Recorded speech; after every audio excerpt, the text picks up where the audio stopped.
மல்யுத்த பயிற்சி பெற தேவையான மேட் வழங்கி அதிக எண்ணிக்கையில் பயிற்சியாளர்களை நியமிக்க வேண்டும் என்று மத்திய மாநில அரசுகளுக்கு தென்னிந்திய மல்யுத்த அசோசியேஷன் நிர்வாகிகள் கோரிக்கை விடுத்துள்ளனர். சேலத்தில் உள்ள தனியார் நட்சத்திர விடுதியில் தென்னிந்திய மல்யுத்த அசோசியேஷனுக்கு புதிய நிர்வாகிகள் தேர்வு செய்வதற்கான தேர்தல் நடைபெற்றது. இதில் ஆந்திராவை சேர்ந்த புருஷோத்தமன் தலைவராகவும், கர்நாடகாவை சேர்ந்த குணா செட்டி துணைத் தலைவராகவும், கேரளாவை சேர்ந்த புருஷோத் செயலாளராகவும், தமிழ்நாட்டை சேர்ந்த லோகநாதன் பொதுச் செயலாளராகவும் தேர்ந்தெடுக்கப்பட்டனர்.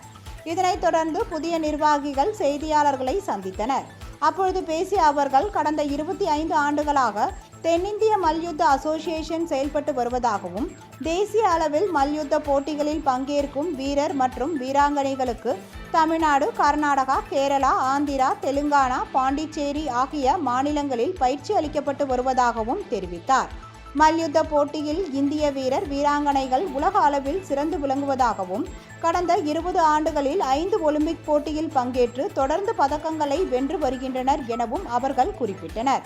மல்யுத்தம் போட்டிக்கு பயிற்சி பெறுவது மிக கடினமானது என்றும், 5 வயதிலிருந்து பயிற்சி பெற வேண்டும் எனவும் அவர்கள் தெரிவித்தனர். மல்யுத்த போட்டியில் பங்கு பெறும் வீரர்களுக்கு பொதுமக்களும் தொழில் நிறுவனங்களும் ஆதரவளிக்க வேண்டும் என்று கேட்டுக்கொண்ட நிர்வாகிகள், மல்யுத்த பயிற்சி பெற தேவையான மேட் மற்றும் உபகரணங்களை மத்திய மாநில அரசுகள் வழங்க வேண்டும் எனவும், போதிய எண்ணிக்கையில் பயிற்சியாளர்களை நியமனம் செய்ய வேண்டும் எனவும் கோரிக்கை விடுத்தனர்.